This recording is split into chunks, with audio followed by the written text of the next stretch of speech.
deep honor to be a part of this speaker series. I am so impressed with the Academic Distinction Fund and with their commitment to early childhood education, mental health, healthy development. This is a world that I care deeply about, and I commend you for the work that's being done in this area to further those goals. I'm also really impressed at the turnout, frankly. And I have to say that it made me think about an interaction that I had with my daughter some years ago. My daughters are grown now, but our younger daughter, Rebecca, when she was about probably 7 or so, we had an exchange that I often sum it up in my mind before I'm going to give a talk. I was going to give a talk at our hospital. It was an early morning talk from 8 to 9. And I had told the girls about this, and we had arranged an alternative plan for school transportation. And I went in to wake up Rebecca, and she looked at me and she said, "Mom, why are you so dressed up?" And I said, "Remember, I'm giving a talk this morning." And she said, "Early?" And I said, "Yeah, I have to be there like at 7:45. And she looked at me and said, "Why would anyone want to hear you talk at 8 o'clock in the morning?" And it was a reflective question. She wasn't being fresh, I don't think. But I thought, well, that's a good question. Why would anyone want to hear me talk at 8 in the morning? So I guess my parallel thought for you is I know it's the end of the workday for many of you, and I might ask myself the same question. But I'm glad you're here, and I hope it's worth your having come here today. So I am going to talk about young children's exposure to violence, its impact, why we should care, why we should be alarmed about this, and what we might do about it. In the short time that I'm with you, I'm going to give you a few highlights from research. This is not research that I've done, but there's amazing research that's out there now looking specifically at early childhood and traumatic stressors.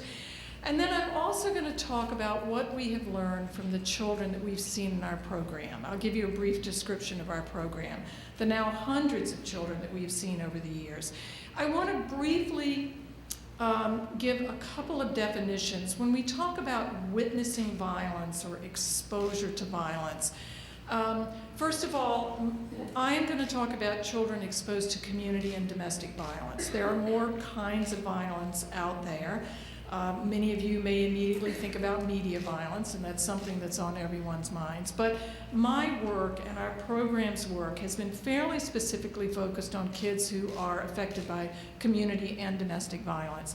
And when we talk about witnessing and exposure to violence, it's far more broad than just seeing violence. It's being affected by violence. It's hearing violence. It's living with the aftermath. So I want you to think more broadly. I worry that the term witness is too narrow in some ways. So we're really talking about the broader impacts of exposure to violence. I hope to make, there are 3 points that I would like to share with you today. These are really the heart of what I'm going to talk about. The first is that there is no age at which a child is immune to the effects of violence or trauma. I think that one of the more prevalent myths in our society is that somehow age protects children, and that young child, you hear well, he was only 2 or he was only 3, and if we don't talk about it, it'll be okay.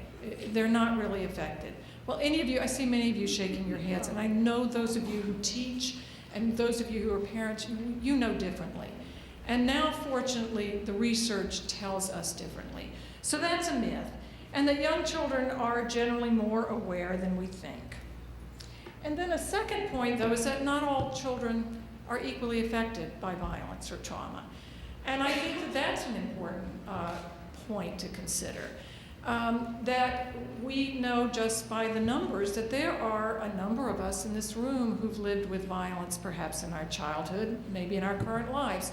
And children and families and communities have strengths and resilience, and we need to learn from them about how to help our kids be resilient and how to move on. So not everyone is equally affected. And I guess conversely, we need to be able to really support and identify those kids who are not able to move on. And then the third point is that the child's reaction to trauma or violence is very closely related to the capacity of the caregiving environment. Now that is certainly parents, grandparents, but also communities and the places where children spend their time, schools, recreation facilities, and so forth, that their ability to respond sensitively and protectively to children makes a huge difference. And so I think program-wise, this immediately begins to point us, and it has pointed us in our program, to the place of recognizing the importance that in many ways helping the parents is as important as helping the child, maybe more important. So just a bit now about our program. That's Boston Medical Center. My office is in one of those little windows in that big building there. We are located in downtown Boston. My program is in the Department of Pediatrics. It's a great home for us. We are integrated into the pediatric health care, primary care of the hospital, but virtually none of our funding comes from the hospital. We have many, many community partners, and I'll be talking about that later. We provide counseling services to children 8 and younger and their families who've witnessed significant violence. We also provide training and consultation to a huge, large range of providers. And if you want to know more about our program, we have a website, childwitnesstoviolence.org. And I know that ADF was kind enough to get copies of my book, the book that I've written about the program, and they are here today in the lobby. So let me tell you a brief story about how the program started. It started now 20 years ago, and it grew out of our work and the recognition in the Department of Pediatrics from the many families that we saw whose lives were affected by violence. And in particular, my first job when I came to the hospital, I'm a clinical social worker by training, and I was hired to be the mental health coordinator in the daycare center that was on the premises of the hospital. This was a child care center, daycare center for about 25 children, all of whom had been involved with our state's Department of Social Services. So these were all children who had experiences or histories of abuse and neglect. And there was an event that happened in the center that really was the catalyst for starting the program. So essentially what happened is we provided transportation to the children. And one day, as the van was making its way out into the community full of, probably 12 or so kids, it was forced to stop because there was a stabbing going on in the middle of the street. It stopped, the police were arriving, there was a victim in the street, and the perpetrator of the violence was running away at the time. And we had a van load of children between the ages of about 2.5 and 5 who saw this. Some of them saw the assailant, all of them saw the police, and some of them had glimpses of the victim. So the van was stopped for a while, and the scene was secured, and the van made its way and dropped off all the children. We notified the parents of this, and we had a staff meeting after this event to talk about what we were going to say to the children the next day when they came to school. And I was the mental health person on the team, and I remember them looking to me saying, what should we do? And I essentially had no idea. What do you say to a 2.5-year-old about what does a 2.5-year-old even understand? What does a 5-year-old understand? So we kind of tossed this back and forth, and we decided to wait for the cues of the children. To wait till the next day, and when someone brought it up or someone asked a question, or maybe they would draw a picture, we would then open the floor for discussion. So that was the plan. So we came back the next day, the kids came to school, nobody said anything, not a word. Kids weren't talking about it. There was no evidence in their play or anything that they had registered this. So our lead teacher, who was a wonderful teacher, said, I think we better bring this up. So we did. We had a circle time. We had a meeting of all of the kids. And Jackie, the lead teacher, said, you know, half of you were on the van yesterday and you saw this really scary thing. Well, then the floodgates opened. The kids began to ask questions. What happened? Why did that man stab the other man? How much blood is in the body? Did he come to our hospital?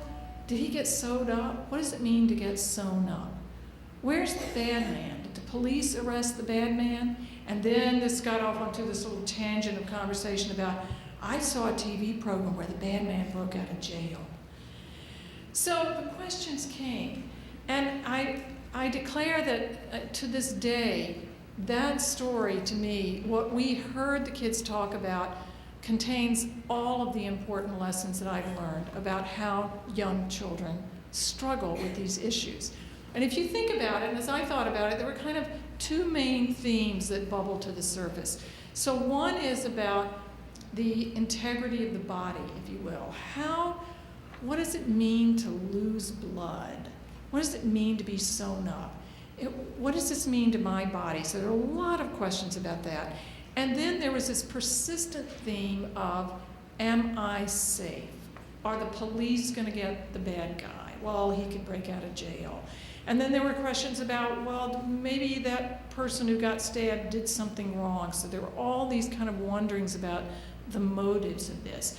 And I think the third lesson was that our plan to not talk about it was a kind of conspiracy of silence. But that was really the wrong plan. And when Jackie brought it up, it was as though the kids had permission to talk about it. So I harken back to that, because as I say, I think that we haven't really, they're very important basic lessons that we've learned. So from that incident, we began to really think more clearly and strongly, I think, about the need for a counseling response program that would help children who saw things like that or who were affected by things like that and help their family. So this is the heart of our program. It's one of our playrooms. This is one of our therapists, Carmen. We see about 175 children a year. 65% of them are under age 6. We use a model of psychotherapeutic treatment that involves the child and the caregiver, the parent, the grandparent, the foster parent, whomever the significant caregiver or caregivers of that child, whoever they are. This is, it's a treatment called child-parent psychotherapy. It's been evaluated. It's found to be very effective for helping children with their behaviors, the symptoms that get in the way of their functioning and being able to pay attention in school and complete projects.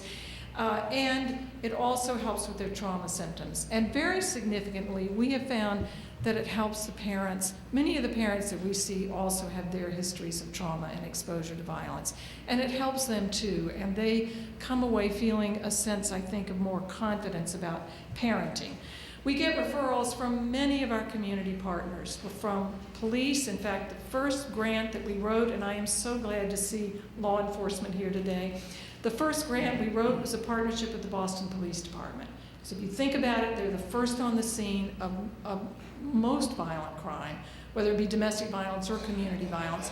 They're in a unique position to see children, to make those referrals, and we have also come to believe that there are important things that many officers do intuitively that they can say and do at the scene that help children. So our first partnership was with Boston Police, but we've since gone on to partner, and our referrals come from police, they come from Head Start, early child care, certainly mental health, our DSS, now DCF, Department of Children and Families, and from the hospital. We get them from a wide range of places. As our program has evolved, the majority of the children that we see come to us for exposure to domestic violence. I think that partly has to do with their age group. If we were to move up in the chronological age, we work more with teenagers, I think we'd be seeing a lot more community violence.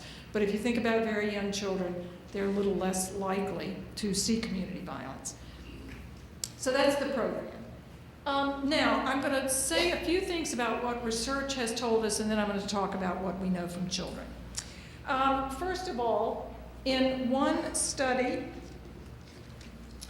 of children ages 2 to 5, more than half of the children had experienced a severe stressor in their lifetime. I offer that to you because I think this is another fact that gets at that myth that somehow young children aren't exposed. This is about the same rate of exposure to traumatic stress as older children.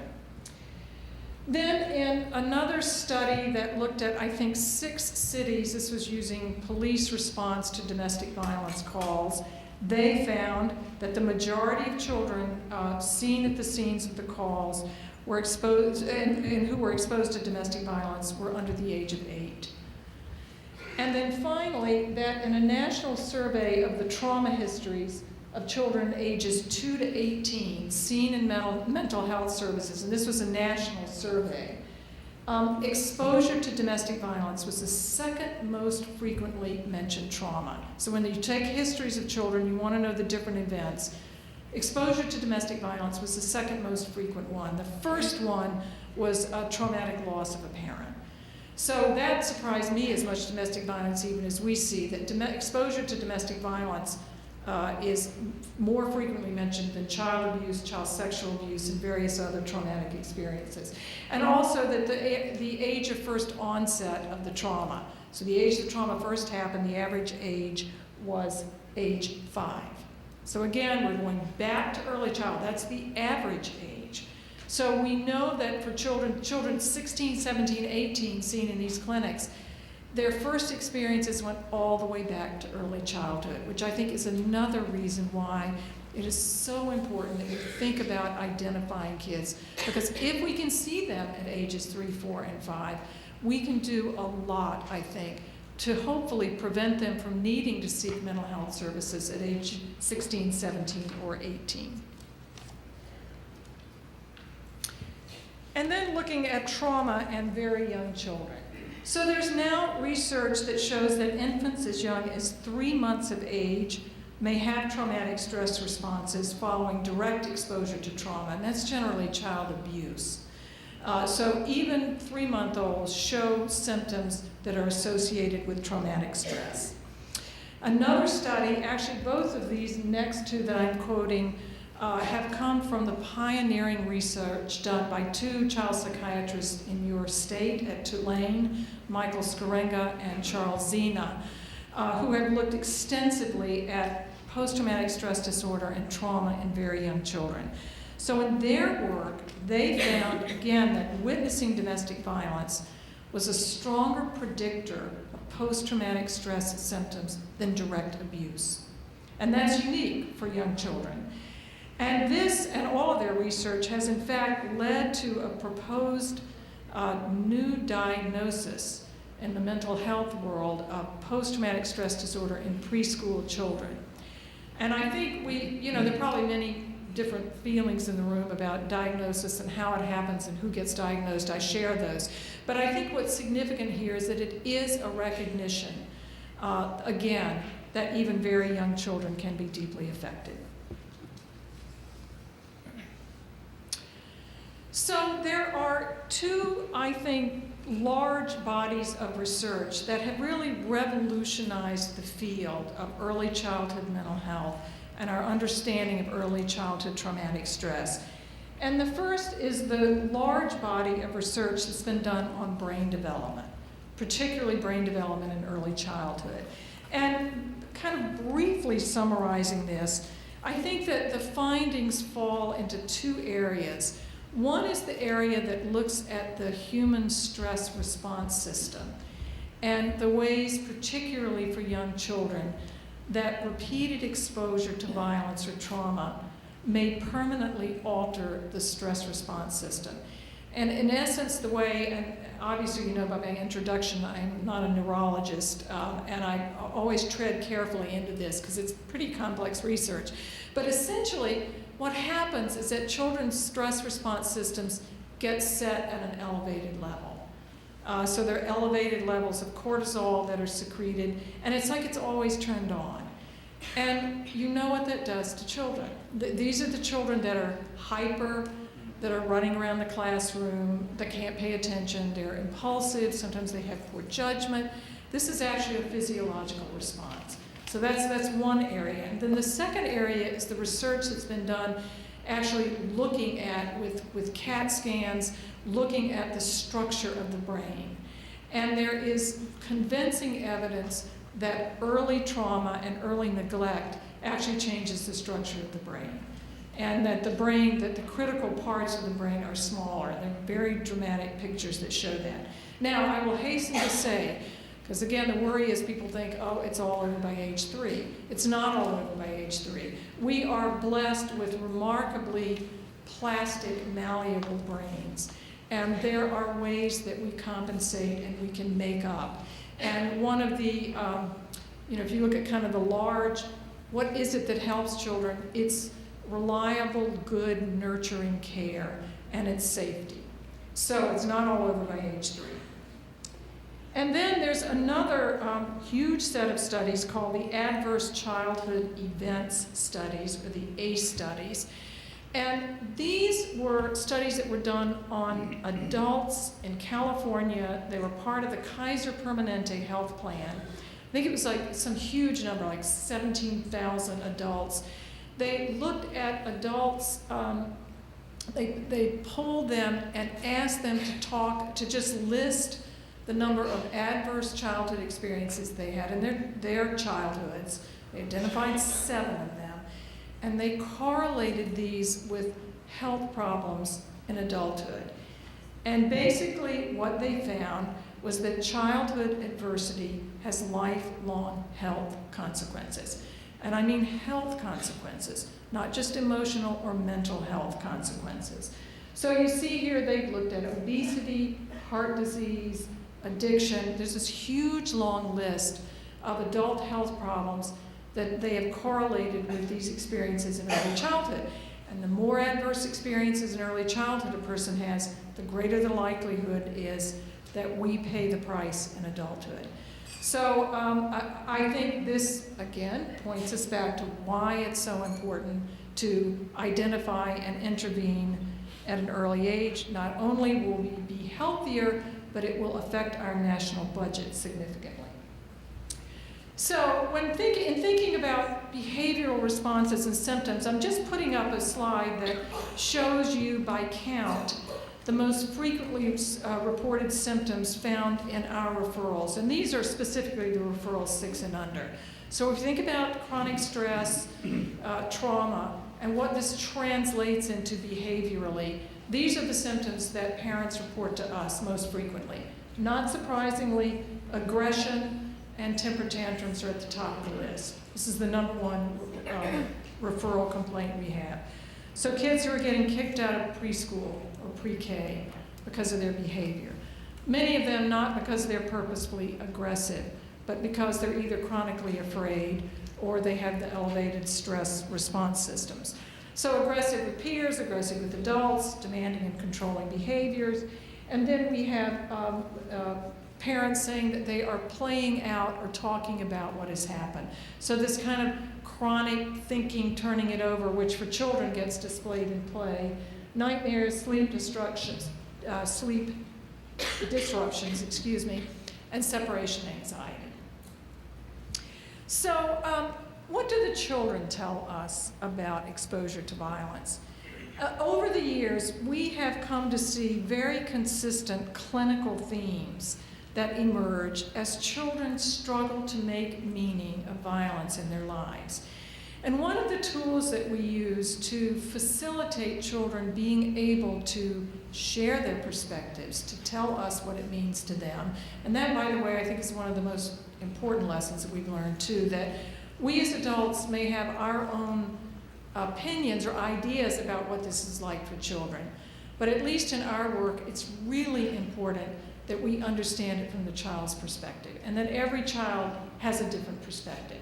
So what I'm going to show you to talk about these clinical themes are drawings that children have done in our program. We use drawing, we use play. Again, any of you who are in early childhood, you get this immediately.